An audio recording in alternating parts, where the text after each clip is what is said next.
Olá, eu sou a professora Amanda Almozara e essa é a nossa disciplina de Direito Constitucional. Na aula de hoje vamos analisar a abrangência dos direitos fundamentais, os destinatários, a proteção especial dada aos direitos fundamentais e a eficácia e aplicabilidade desses direitos.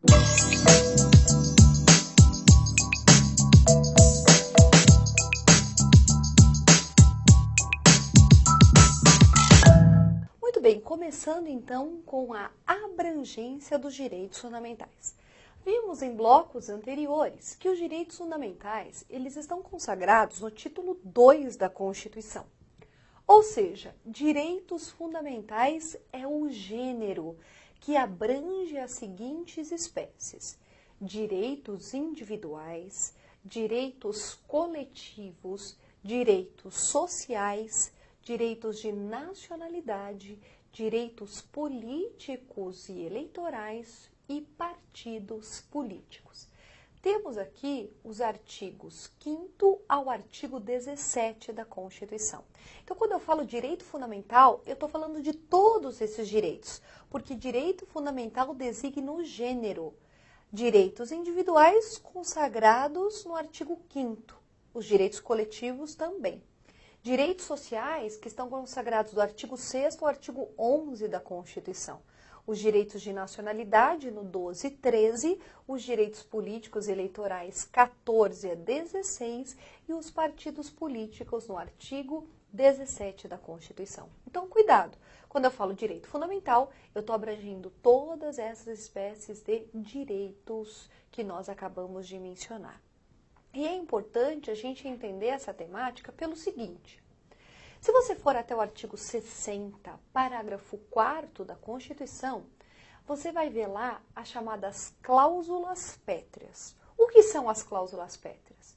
São nada mais do que os temas que o poder constituinte originário determinou que eles não poderiam ser abolidos ou restringidos no exercício do poder constituinte derivado reformador ou revisor. Vamos traduzir? O que a Constituição estabeleceu originalmente no 60, parágrafo 4º? Que este núcleo de temática não poderia ser abolido por emenda constitucional. Ou seja, não poderia ser retirado completamente da Constituição ou ter a sua aplicabilidade ou previsão reduzida. Agora, cuidado! É possível emenda constitucional de cláusula pétrea? Sim, desde que ela não esteja abolindo ou reduzindo a aplicação, e sim ampliando a proteção daquela consagração. Exemplo, a emenda constitucional 45 de 2004 acresceu ao artigo 5º 2 parágrafos, o parágrafo 3º e o parágrafo 4º. Artigo 5º pode ser objeto de emenda, sim, desde que seja para acrescentar e nunca para diminuir ou restringir algo que já está consagrado. Agora, cuidado. O artigo 60, parágrafo 4º diz: não será objeto de deliberação a proposta de emenda constitucional tendente a abolir, inciso 1, a forma federativa de Estado, 2, o voto direto, secreto, universal e periódico, 3, a separação dos poderes e 4, os direitos e garantias individuais. Por que eu falei individuais bem devagar? Porque eu quero que você preste bem atenção nessa questão. O 60, parágrafo 4º, inciso 4, estabelece que direitos e garantias individuais são cláusulas pétreas, ou seja, não podem ser objeto de emenda constitucional que vise abolir ou restringir a sua aplicação.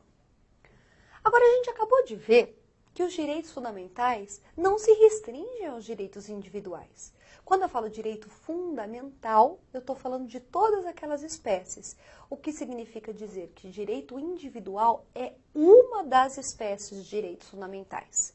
Portanto, o que é cláusula pétrea? conforme expressamente estabelece a Constituição? Direito fundamental ou direito individual? Cuidado!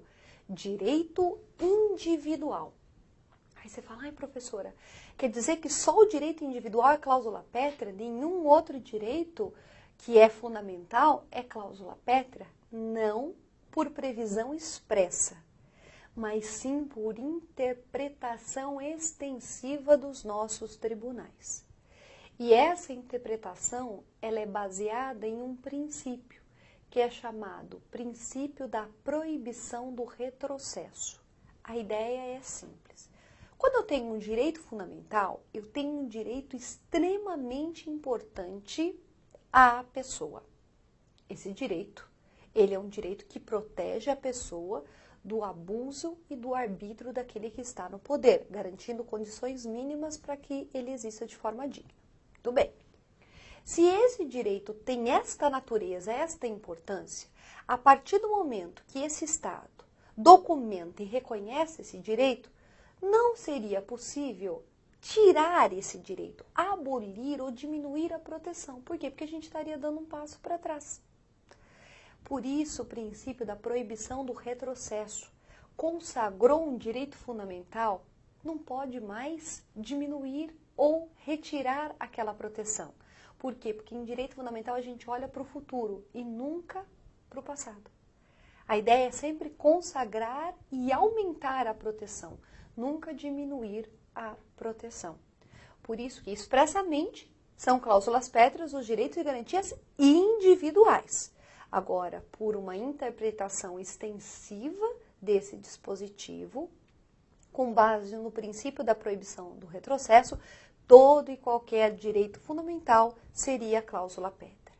Professor, o que eu respondo na prova da OAB? Depende da forma que o seu examinador perguntar. Se ele perguntar expressamente dispõe a Constituição, você coloca direito e garantia individual. Agora, se ele colocar lá, os direitos fundamentais são tidos como cláusulas pétreas em razão da sua natureza, da sua importância, você também pode colocar isso como certo. Então, vai depender da forma com que ele construiu a questão para que você consiga responder. Muito bem, vamos a outro tema importantíssimo acerca dos direitos fundamentais, que são os destinatários desses direitos. Muito bem. O artigo 5º caput da Constituição dispõe o seguinte: todos são iguais perante a lei, sem distinção de qualquer natureza, garantindo-se aos brasileiros e aos estrangeiros residentes no país a inviolabilidade do direito à vida, liberdade, igualdade, segurança e propriedade nos termos seguintes. Essa é a redação do artigo 5º caput da Constituição. E por que a gente acabou de fazer a leitura? Exatamente porque no caput eu encontro quem são expressamente os destinatários dos direitos fundamentais. Vejam só, garantindo-se aos brasileiros e aos estrangeiros residentes no país esses direitos que são tidos como fundamentais, vida, liberdade, igualdade, segurança e propriedade, nos termos dos incisos do artigo 5º. A questão é, quem são os destinatários? Se você lê o caput, você vê, isso é fácil, são os brasileiros, e aqui eu não faço distinção entre nato e naturalizado, então basta que seja brasileiro, e os estrangeiros. Só que não é qualquer estrangeiro, é o estrangeiro residente no país. Muito bem, então o estrangeiro residente no país é destinatário de direito fundamental. Ótimo. A questão é, e quem não está abrangido nesta previsão do 5º caput? Também pode invocar esses direitos tidos como fundamentais? Quem seriam? Os estrangeiros não residentes e as pessoas jurídicas. Vamos lá, então. Começando com os estrangeiros não residentes no país. Veja qual é a ideia da Constituição quando dispõe dessa forma o raciocínio. A ideia do Constituinte era a seguinte: como Constituição, como reconhecedora de direitos posso outorgar esses direitos para quem? Para quem tenha vínculo comigo no meu estado, ou seja, para quem seja nacional, brasileiro. Então, totalmente lógico. A minha Constituição consagra direito àqueles que estão vinculados ao meu território, ao meu estado. Mas também eu posso ter no meu território pessoas que estejam residindo aqui, que não sejam tecnicamente ligadas ao meu território, ou seja, que não sejam nacionais, e sim estrangeiros. Então, se o estrangeiro está residindo aqui, ou seja, ele está em território nacional, ele tem essa proteção. E os brasileiros, aí indiscutível.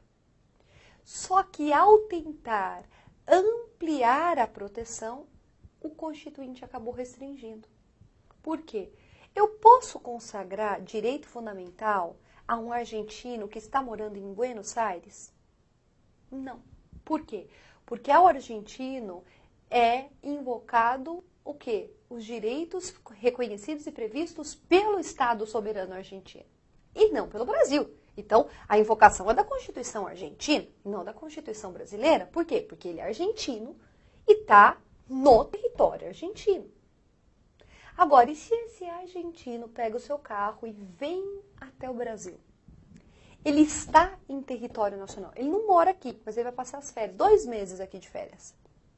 E aí, como fica? Ele, dentro do território nacional, não pode invocar a proteção de direitos que protegem o indivíduo do abuso do arbítrio do Estado? Resposta dada pelo Supremo: pode sim. Então, na verdade, a redação deveria ser assim: aos estrangeiros que estejam em território nacional. Aí ficaria mais clara a ideia de proteger mesmo aqueles que não têm um vínculo com o Estado brasileiro.